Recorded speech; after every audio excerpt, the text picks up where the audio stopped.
Hello everyone, you are welcome to Intune Conversation. I can promise you it's going to be a lovely conversation with a great musician of the gospel. And I just want you to call somebody up, send somebody a text and let them know that we are on. You can catch us live on Dominion TV digital media handles, and you can also get us on Go TV and on DSTV. So without much ado, I just want to zoom straight into the action. And today we have Minister Calvis Hammond that we will be talking to. I know that he's a great chap. He has so much information when it comes to music. And many of us know him to be a person of skill and of the anointing. And I can promise you that it's going to be great. So without much ado, ladies and gentlemen, we have Minister Calvis Hammond. How are you, sir? I'm doing well, by God's grace. Awesome. It's amazing to be here. Finally. It's good to have you, sir. And I know it's going to be a great conversation. Yes. Just to zoom into action, I heard about Calvis when I was probably in secondary school. You know, my friends always talk about Calvis Hammond and and Joyful Way and all that.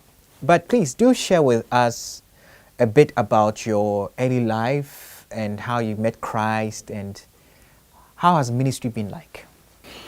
Okay, that's a very long one. I'll try and make it short. That's but right. You know, I grew up under different people. My parents weren't around for a number of years, so I spent much of the time with my grandmother, and we were in this large house with a lot of families. It's a Ghana family house kind of thing. And we had a few young people too in the house. So, I mean, these young people used to play a lot of music. I don't have any music background. There was nobody singing or playing anything. Well, my mother was in the choir in the Methodist church. But aside that, you know, in this house, there was nothing. Just that they were playing a lot of music. And that's right. Of course, secular music at that time, a lot of funk, R&B, reggae and all that. So that's where I picked it up from. I would just listen to the songs and try to imitate those who were singing. I didn't know the lyrics, but I just imitate the voices, like the Michael Jacksons and the UB40s. I just imitate the voice, and and that's for me. I was alone. I was the only child at that point, and I used to do those things. I didn't think anything about it till people heard me, and they're like, this is this is interesting, because like sometimes I can just sound like the person. So that's how I started. Then till I went to secondary school. So all this while I had not joined any music group, I had not done anything music. It was just me in my closets, you know, till I went to secondary school. And then I continued singing in the dormitory. Sometimes I'll sing love songs for them to sleep. Sometimes sometimes the prefects can even come for me, take me to their room, and I'll be singing love songs while they slept. And you know, a few people said, maybe you can do well in the choir, so just go and join the choir. And I joined the school choir in Infanspim then. Well, I was on for like a year, but I just felt that, you know, the choir, the choral, I just felt that it wasn't for me. Yeah, it wasn't my thing. So I stepped out of it, and coincidentally there was a school band that was formed with instruments and all that. So I joined that. My friends pulled me there. Jebi Jokoto, who's been my friend for many years. He's one of the people, and Christopher Mante, Vador, they pulled me there. Okay. And this was a school's band. So for every occasion, so whether it's church or whether it's any other program, we are the band. We sing for church and for other things, high lives and all those kind of things. So that's how I really got into music. But all this while, I wasn't really thinking of gospel, or I didn't know why I was singing. I didn't know there was anything behind it till I went to the university. It took me quite a long time. Yeah. So I went to the university, and the same guys, Jebi and Vador, they took me to Joyful Way. So my first weekend on campus, I went for Joyful Way meeting. I mean, I didn't plan. I didn't think. I mean, Joyful Way was a group that I was seeing like so far away. You know, I didn't even think that I could fit in the group. I didn't think that I was spiritual enough, because even from Infanspim, I see how they were fasting every Wednesday, and I'm like, hey, what's all this? I'm just singing. I mean, and it's so amazing. So I just walk into the group, and I'm accepted somehow. I feel like family. You know, I joined the group. I begin to learn a lot about myself, about ministry, and all that. So that was a turning point for me when I joined Joyful Way Incorporated on Tech Campus.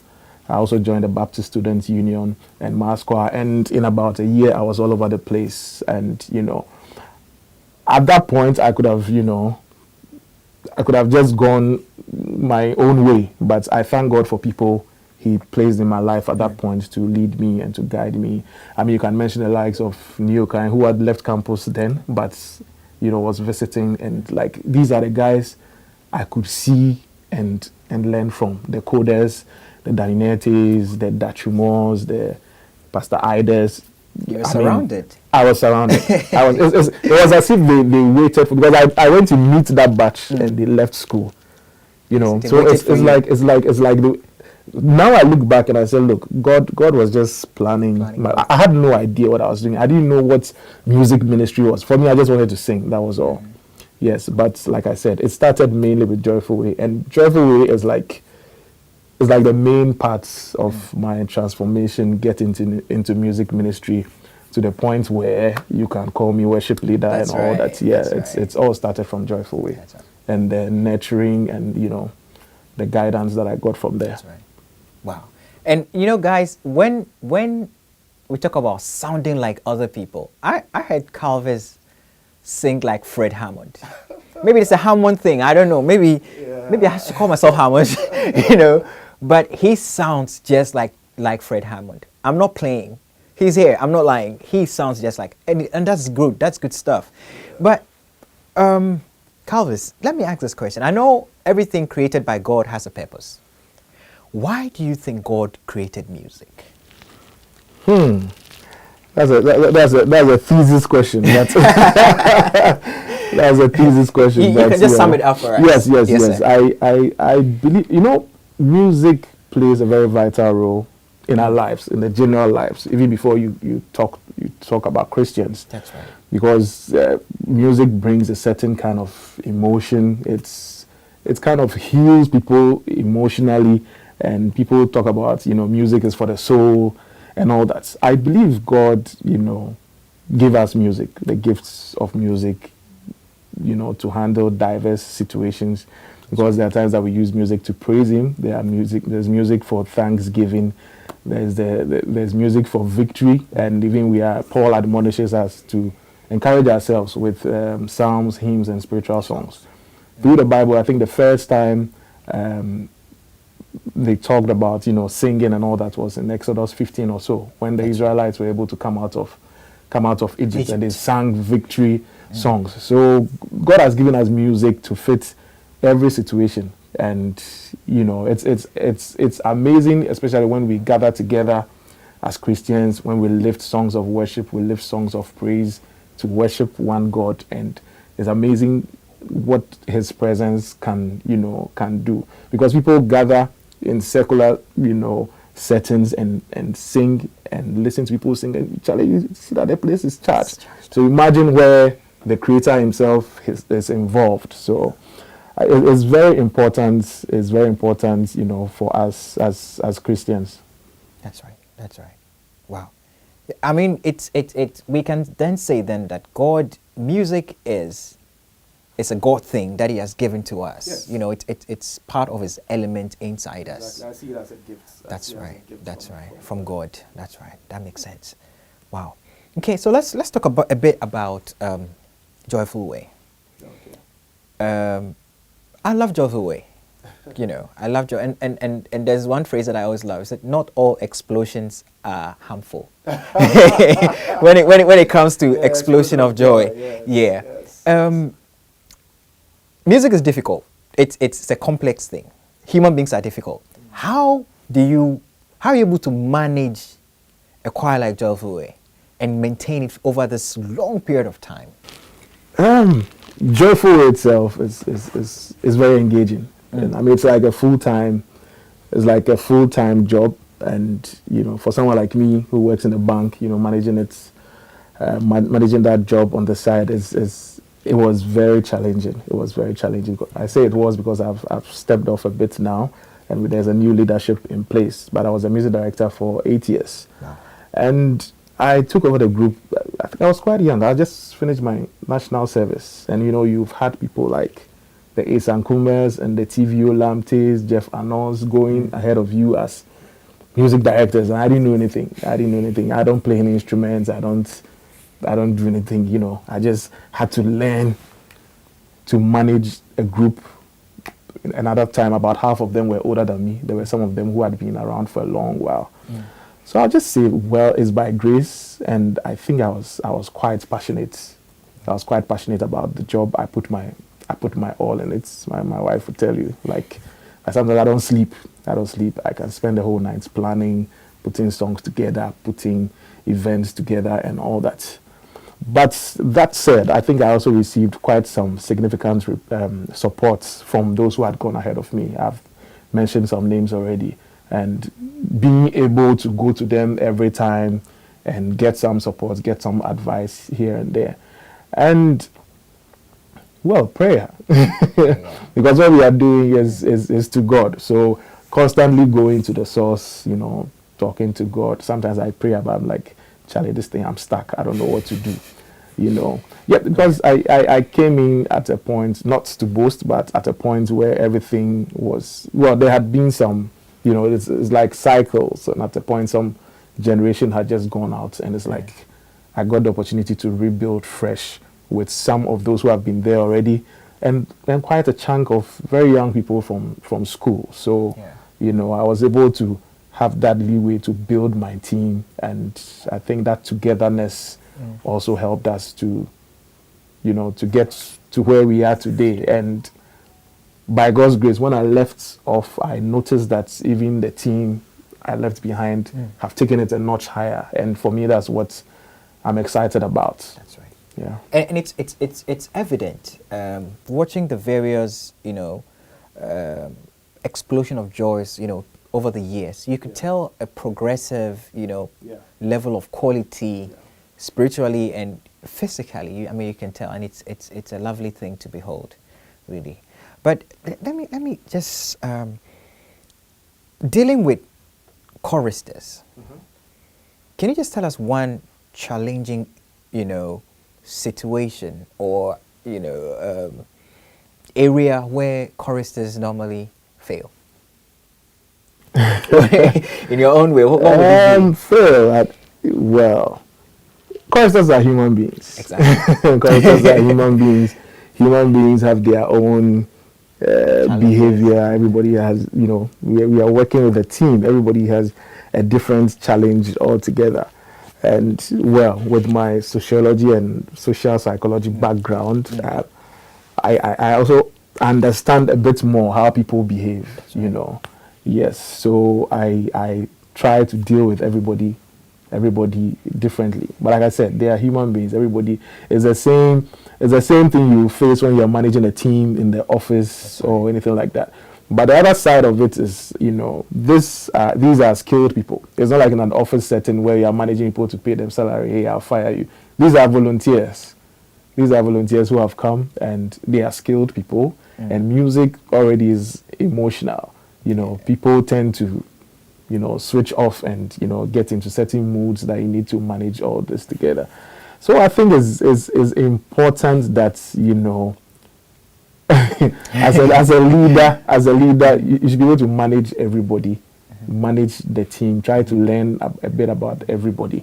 Because some people may have some challenges that you never know, but you treat them the same way. Fortunately for me, thankfully, during my time, people used to talk to me, and I'm able to open. Yeah, I think that was one of my advantages, that people were able to speak to me and tell me what exactly is wrong with them. Yeah, because sometimes you may just get angry. Somebody's not coming. Hey, you are not coming for rehearsal. You are not coming for this program, and you may just, you know, flip. But getting to that level where people can speak to you and you're able to know ahead of time what is going to happen, it helps to, you know, manage and reduce. You can't say that you are totally taking away the troubles but God's grace is also sufficient. That's right. And I like something that you said about people being able to come up to you and talk to you. And I think it's one of the things that choirs all over the world need. We need choir directors who are able to come down to the level of the choristers.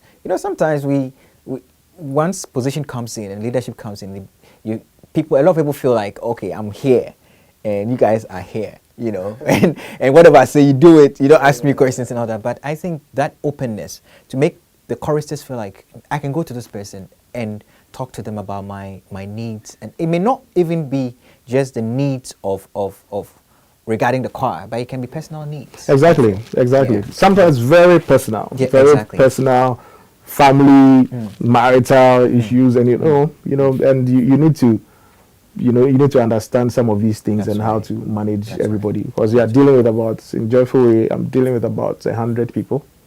The main choir, then the technical team. There are, so many people, so many different branches or units. Yeah. Okay. So just finding out from you, I have heard instances in the Bible where God would reject one person's worship and accept another person's worship. A typical example is Cain and Abel. Mm-hmm. There's another verse in the scripture that talks, I think in Amos, it talks about God telling the people of Israel to take away the noise of their music away from him. He was upset.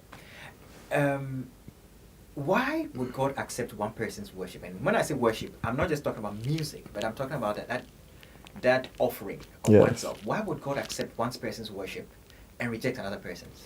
I believe the key thing here is obedience, because we can't say we are worshiping God if we are not obeying His word or following His commands. So the key thing for me is obedience. Disobeying God can lead to Him rejecting your worship, as you have said in the case of Cain and Abel, and also in Amos.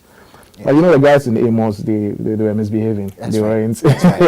They weren't following. And something similar happened also in the time of Cain. Yes. They weren't following God's commands, and there was a part where the prophet reminded them that even the poor people, they weren't treating the poor people well, all that.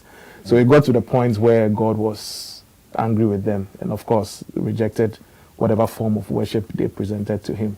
And this can happen in our various lives, at different points. We are admonished to offer ourselves as living sacrifice, offer our bodies wholly to God, and that includes obeying Him. That includes listening to Him, praying to God, following His word. Then you are able to live His word in obedience to Him. Obedience. Well, so viewers, you heard it for yourself. And I believe that what Calvis is saying is very vital. Obedience. I mean, there is no substitute for obedience. It's either you're obeying or you're not obeying. And if you're not obeying, God is not going to take your worship, because it's not of quality to Him. The Bible says that it's better to obey than to sacrifice. So you see, the sacrifice means nothing unless the foundation of that sacrifice is obedience. Exactly. Minister, there's one thing that worries me a lot about ministers today, especially preachers and musicians. Wow. There are a lot of complaints about ministers not being family people. There is a tilt in the balance.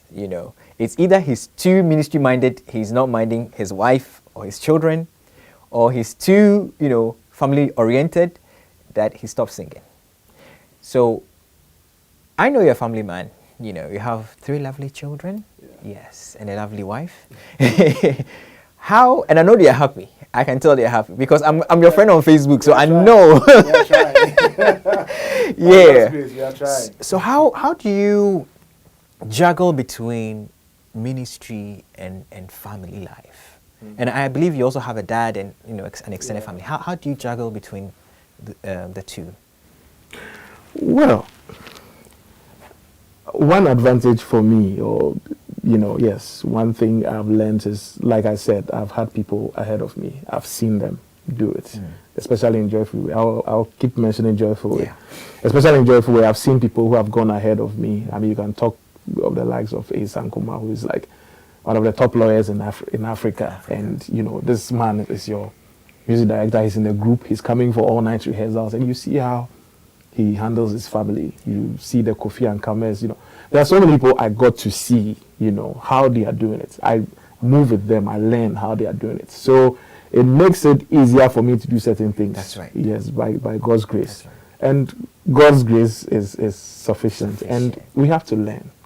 We have to learn. You can't, the same way you are learning to improve on your music, you have to learn to improve on how you handle the family. Please, can you repeat that? I mean, some other people didn't hear this because it's one of my worries, but please say it again. I'm saying the same way you are learning all the flips and all the current, you know, trends in music. That's the same way you can also learn how to manage your family better, how to be there for your family, how to take care of your family, how to invest, how to save, how to provide, and all that, you know. So for me, by God's grace, I'm in a workplace, in a corporate workplace. Right. Then there's the family, there's the ministry, and planning is also very important. Right. Planning is also very important. I say that for some of us, you know, in school we struggled a lot, you know, but it was also a training ground. Right. Yes, because in school you are going here. In school, churches in school, in Tech Campus, we virtually build the church on Saturday night. Wow. Have the church on Sunday and then tear the church down. Like Jesus said. So all these things were training grounds. Yeah. I can go for an all-night rehearsal and the next morning I'm writing a paper, you know. So all those things were, you know, bringing us up. And now by God's grace, I can handle the family. I can go to the workplace and excel. It's important to excel there as well. It's not that you are just hanging in there, because we are supposed to be the light. We are supposed to be the salt. So wherever we find ourselves, whether in the corporate space or wherever, we are supposed to shine there as well. So by God's grace, I'm able to put this together. I'm not saying I'm there yet, but I think by God's grace, I'm trying. And we all have to improve. We all have to improve. We all have to improve. I really like that the aspect that Calvis talked about, learning. Read books. Okay, you are talented, yes, you have the gift, we know. When you sing, we can't stand on our feet. But you have, as a minister of the gospel, you realize that you're an icon. And you see, people are not just looking at you because you can sing, but they're also going to look at how you turn out to be as a father, how you turn out to be as a husband. And all these things are part of you, it's part of your ministry. I always say that the first ministry of any gospel musician is his family, his immediate family. You can't sing to us until you have sung to your wife and you've sung to your children, you know. So please do improve on yourself. Read as much as you can, you know, and be a doer of whatever you've read, you know. Minister, you've talked about a few people I've heard of. I know Reverend TV. I said Reverend. I know Mr. TV Olamte. Yes. I've heard so much about Mr. Isan Koma. In the music circles, apart from these great men, who else has, please don't say Fred Hammond, who else, maybe one or two people who have been of a great, you know, influence to you? Okay, yes. I can mention a few. Sure. The first person would be Danny Nete. Okay. Because, you know, there was a point in my life where, like I said, I was so hooked to secular music. I really loved R&B and all that. So the first time I heard Danny Nete, somebody gave me my first music director in Joyful Way, then again, Harry Awotre, he's in the UK now. He gave me Danny Nete's tape and asked me to learn the songs. So I listened to it and I was shocked. I was like, this man is a Ghanaian. And he sounds so much like... He sounds so much like sales song. Yeah, he sounds so much like the things I've been listening to, you know? Yeah. And at that time, I had just been introduced to Fred Hammond and I was already in love with him. And I heard Danny Nete, I'm like, wow, this person is in Ghana. I have to meet him. So that's where it started from. I traced him and I met him and we became very good friends till he passed. Yeah. So I can mention Danny Nete and then Koda. Koda.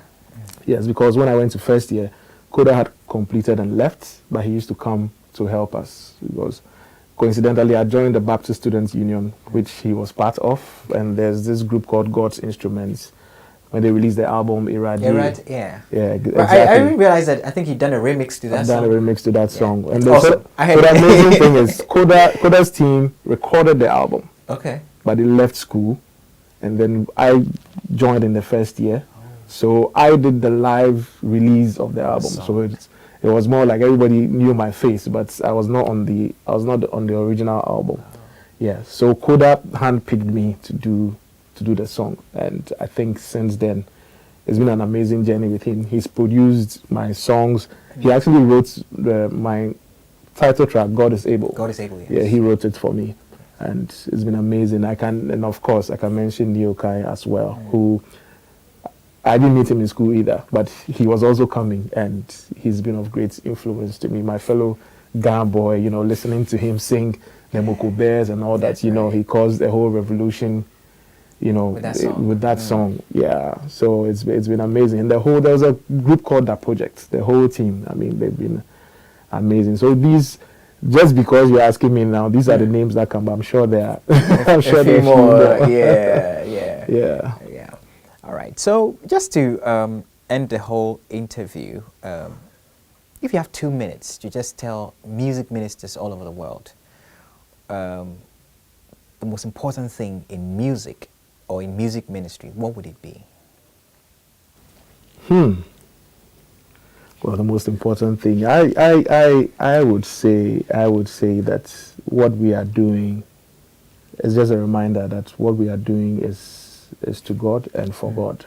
Yes, so we should constantly keep to the source, keep going to the source for a refill, and the source is in the Word, of course, because the Word is guiding us, the Word is teaching us, the Word is rebuking us.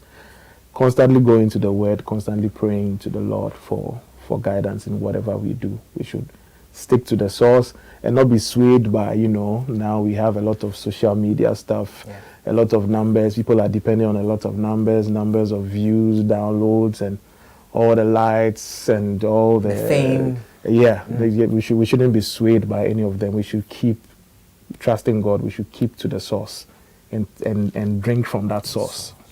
Yes.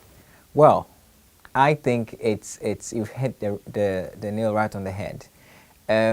Keep to the source, and I don't know when I'm going to stop saying this thing.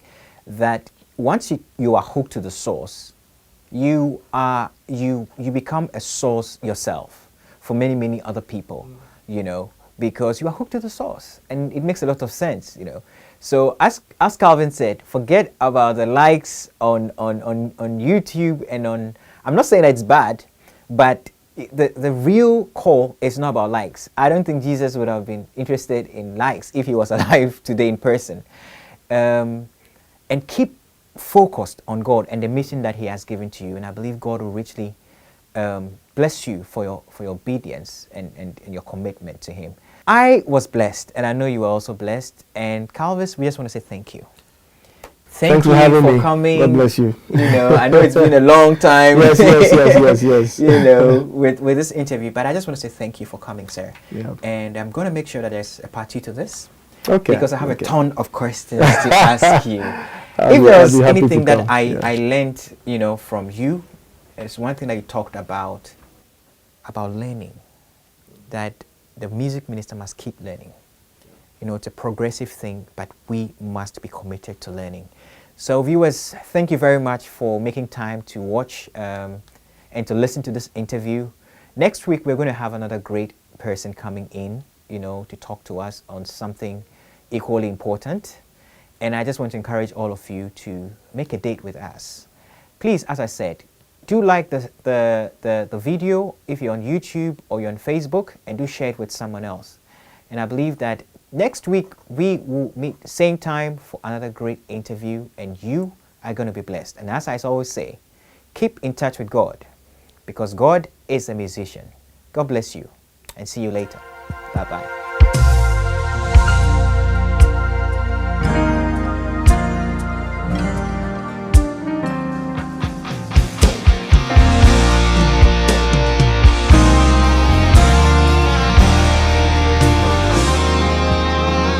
If it seems impossible, he'll do it.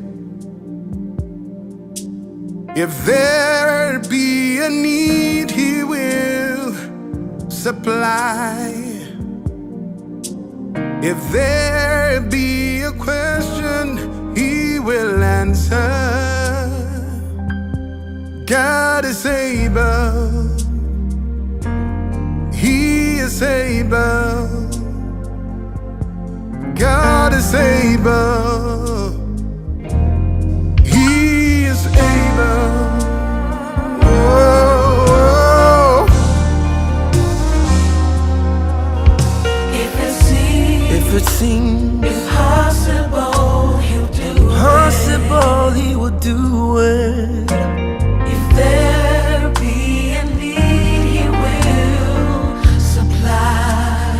There be a question, If there be a question, He will oh, you know that my God is able. God is able.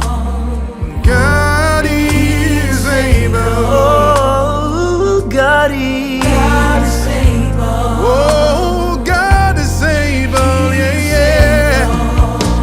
So don't give up. Just hold on.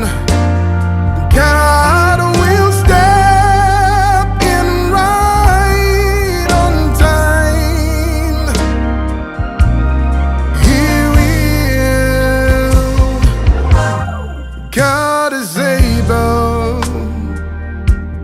He is able. God is able. Oh, yes, He is.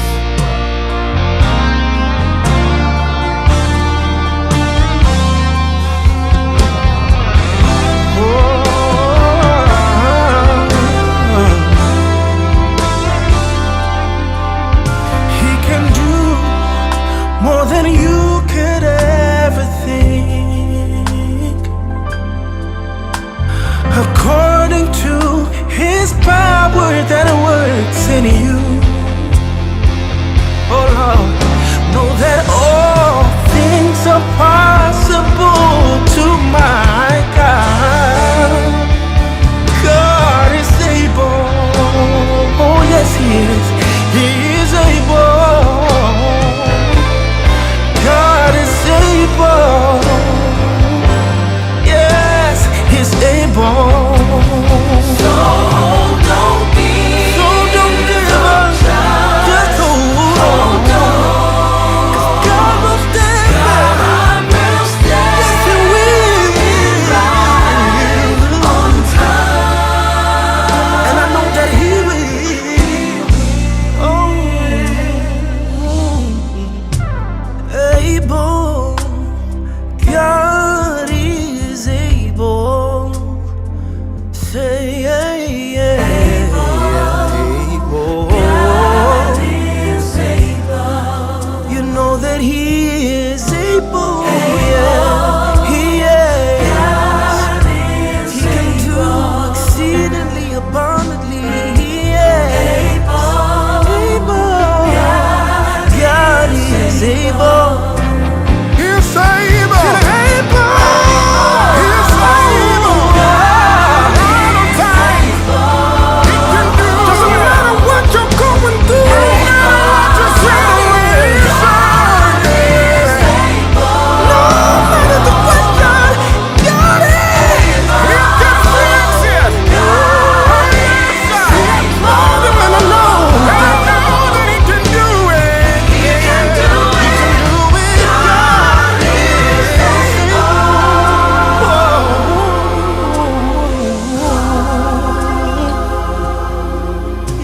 May you know the love of Jesus Christ,